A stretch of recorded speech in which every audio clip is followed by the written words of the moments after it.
that there's some like hints about the problem set on chalk that Seth put up. Basically, it just says that the circle, nothing's going on in the interior of the circle. People live on the circle, not on the disk. It's not a disk, it's a circle. And people live on the circle, and all distances should be measured around the circle, you know, in the circle's geometry, topology, whatever, not in the disk.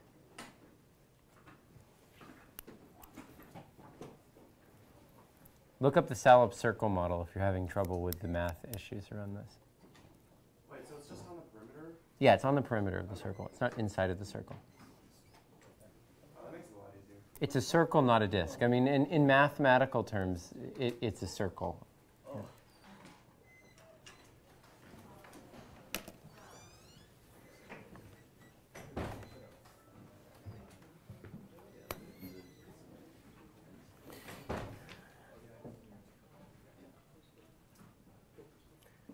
Okay, so last class we studied equilibrium and we applied this to some real markets,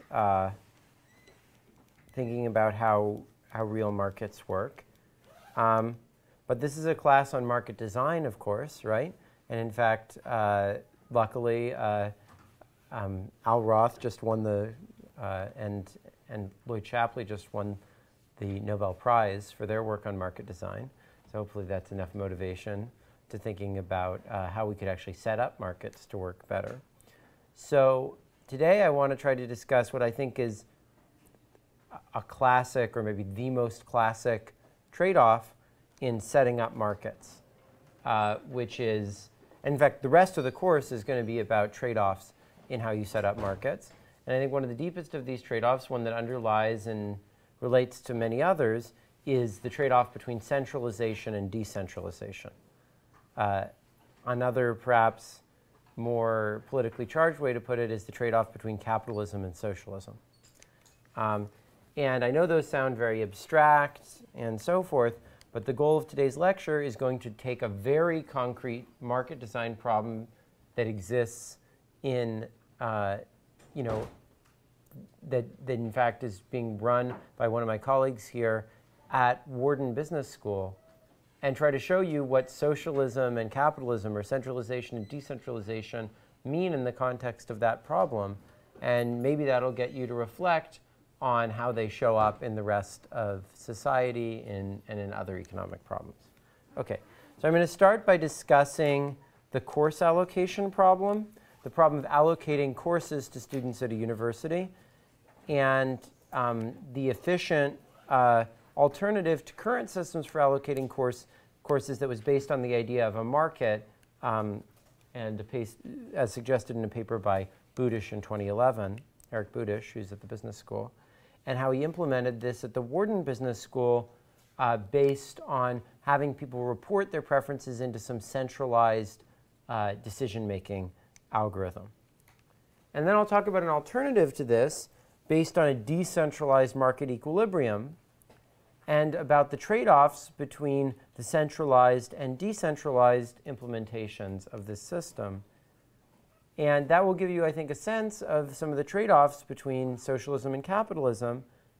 And then I'll use those as a way to frame a broader interpretation of the first and second fundamental welfare theorems, and talk about why I believe that information technology is increasingly leading us to a world where more socialistic forms of organization are going to be more desirable.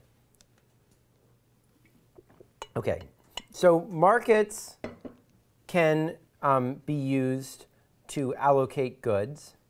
And one example of that is to allocate courses among students at a university.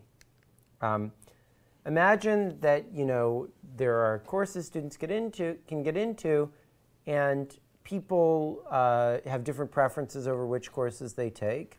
And we want to allocate courses in a way that's fair and efficient. So we want it to be fair in the sense that no one does too much better than other people do. So why do we care about that? Well, we'll come back to reasons why we might want fairness towards the end of the course. And the second, but it's sort of an intuitive idea that I think a lot of people feel, they don't want anyone to get an unfair advantage. This is why, usually course registration, they have you do it in some randomized order or something like that. And second, we want it to be efficient. That is, we don't want there to be any way that just by switching courses, everyone could be made better off, right? Now, many procedures have been used in the past to do this process of allocating courses to students, and they all have had major flaws in them. So one was that you would hold an auction, and people would get money, and they would bid on courses, and they weren't allowed to bid more than exceeded their budget. So is Tony Leon here? No? Does anyone else want to say what the problem with this is? So imagine we just hold a simultaneous auction. People just put in bids for the courses. You're not allowed to put in a total amount of bids that exceeds the money that you have, and you get whatever courses you were one of the highest bidders for. Eric? I think the example in the paper was a kid who put all of his money in one pot and he bid like $1 on all the other ones, and he didn't get any classes because he put all his eggs in one basket and didn't get it. Yeah. He wasn't enrolled for Yeah. classes. Wait, how could he put all his money in one course and still not get it? Because other people might have put literally all their money in that course. So those people were even worse. No, they were fine because at least they got into that course. I mean, the point is that, the problem is that everything is going on in a one-shot deal, right? And so you don't have any chance to say, oh, this course is really cheap, I should put a little bit more there, or that course is really expensive, I shouldn't try to bid there. I mean, if everything happens in one shot, you're left with a bunch of, if you don't get in, you're left with a bunch of money that's left over, and you wish you could go back and put in bids for other stuff, but it's over at that point, right? So people, if they do it all in this simultaneous thing, and you don't have anything else to do with your money, that's not going to work very well, right? The problem is all these different auctions were too separated, and therefore you don't really reach an equilibrium, because in the equilibrium would be people would go back and they'd rebid, and the prices would go up and down, and eventually some equilibrium would be reached. But here, because it's all just happening at once, it doesn't work, right? Now you could improve this with a better sort of an auction, and we'll talk a little bit about that below. A second form is what's called random serial dictatorship, which means that we randomly choose an order for people, and then the first person gets to choose all their favorite courses. Then the next person chooses all their favorite courses of what remains, and so forth. So why isn't that such a great system? Does someone want to say what's from that? Jim? Yeah.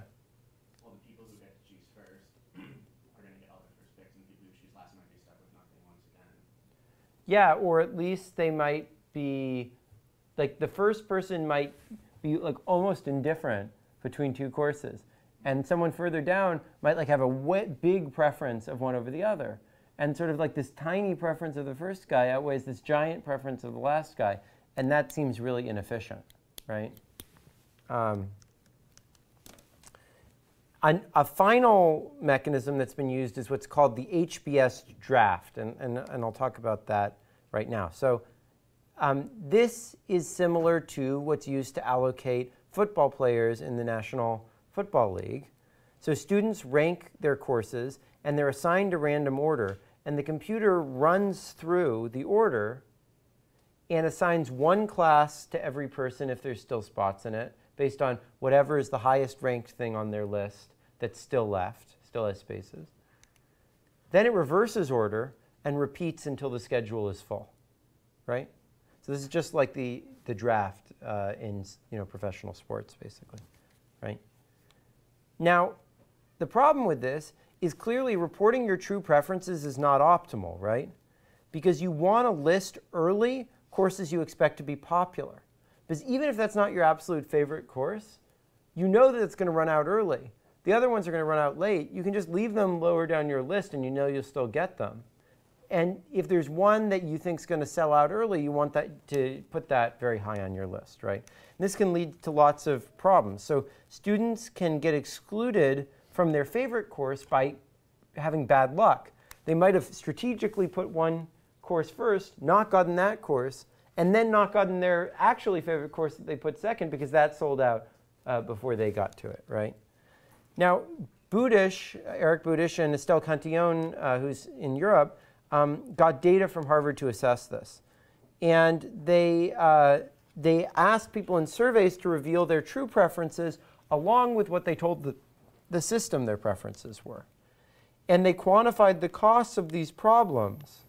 And they were significant. There were some significant losses to efficiency from this system. But they found that random serial dictatorship made almost everyone more unhappy. Because maybe there was like a couple guys who got their favorite thing, but then other people just got totally screwed. But at least this has some sense of like you have to prioritize and so forth, even though it's manipulable and people don't report truthfully. The problems caused by that lack of truth are not as bad as the problems that were caused by random serial dictatorship. Okay, so I think one moral of this, and by the way, random serial dictatorship, it turns out, is the only mechanism, the only way of doing this, such that you always have an incentive to report truthfully your preferences. So that's one reason that economists have been sympathetic to it, is that it's the only way to get people to truthfully report their preferences. Yeah, Neil. What if the system was unknown? Like, what if the people doing the reporting don't know the system by which they will end up with each other? So they're told just to report your preferences. Then don't you get around that problem? Well, I mean, I think then you would get total chaos because people would say, God only knows what the system is. Well, no, right? You have faith in the system. You're told to report your preferences. And told if you do as such, you will get. Yeah, but if you do that year after year, people are going to look at what happened in previous years and they're going to figure out something, I think unless you have like a proof that the system, that's the efficient thing for you to do, that that's in your interests, I think it's going to be hard to credibly from year after year keep saying that, the system will just do what's best, Sure. Yeah. What's your name? Sorry? Azid. You're not on the list, are you? No. Yeah, go ahead.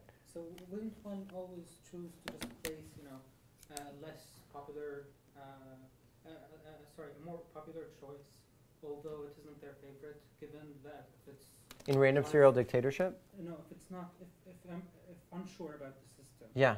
then they just choose strategically despite their favorites because it wouldn't matter with our state. That's my guess. It would be as to what would be the problem, Neil. Yeah. So the moral is that these sorts of mechanisms that are come up with by non-economists, on the one hand, are almost certainly not going to be strategy proof, because non-economists just don't think in terms of incentives, right? And they may have really perverse incentives, in fact. On the other hand, economists are so obsessed with incentives that we often box ourselves in to the one mechanism that has good incentive properties and is completely crazy, right? So in particular, so here's the evidence that Budish and Cantillon found that people were over-reporting the really popular courses. So the July demand was the demand that came from actually reporting into the system. And their survey was the other demand, right? And so they found that on the unpopular courses, usually people ended up reducing their demand for it. On the popular courses, people ended up increasing their demand relative to what it said in the survey. So that's consistent with the idea that people are manipulating the mechanism. Now, Eric Budish decided that he wanted to try to propose a mechanism that was better than both of these two.